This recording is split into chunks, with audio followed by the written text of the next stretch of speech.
ገዳምህን ዋልድባን የተሳለመ ወንዱ እንደ 40 ቀን ሴቷ እንደ 80 ቀን ሕፃናት ንጹሃን ይሆናሉ። ስምህን የጠራ መታሰቢያህን ያደረገ ዜና ገድልህን የጻፈ ያነበበ የሰማ ለአንተ በሰጠው ርስት ገብቶ ካንተ ጋር ይኑር።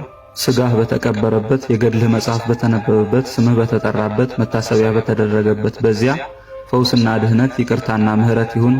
ክብርህ ከ24 ካህናተ ሰማይና ከ12ቱ ቅዱሳን ሐዋርያት ክብር ጋር የተካከለ ይሁን ብሎ ጌታችን ቃል ኪዳን የገባላቸው ለእግዚአብሔር ስለታዘዙ ፍጥረታት ሁሉ እየታዘዙላቸው በአንበሳ ላይ እየተጫኑ ከቦታ ቦታ ይንቀሳቀሱ የነበሩ ወደ ሞላ ወንዝ ውስጥ መጽሐፍና የእሳት ፍም ይዘው ገብተው ሲሻገሩ መጽሐፉ ያልበሰበሰባቸው እሳቱ ያልጠፋባቸው እንኳን ለሰው ለእንስሳት ይራሩ ስለነበር የተጎዱ የዱር እንስሳትን ይፈውሱ የነበሩ በውሃ ላይ የእመቤታችንን ቅዳሴ ጸልየው ወደ ህብስትነት በመለወጥ የተራቡ ደቀ መዛሙርቶቻቸውን የመገቡ ዘመናቸውን በሙሉ የክርስቶስን አክሊለ ሦክ እያሰቡ የድንጋይ ቆብ አድርገው መራራ የሆኑ ሳር ቅጠልና የዛፍ ስርን እየተመገቡ የተጋደሉ ተጋድሏቸውን እንኳን ለመስራት ዘርዝሮ ለመጨረስ የሚከብድ በመራብና በመጠማት ታግሰው ስጋቸው በደከመ ጊዜ ጌታችን አውራጣቱን አጥብቶ መንፈሳዊ ኃይልን ያሳደረባቸውና ረሃብን ያጠፋላቸው ጠፍቶ የነበረውን የዋልድባ ገዳምን ያቀኑ ኢትዮጵያዊ ኮከበ ገዳም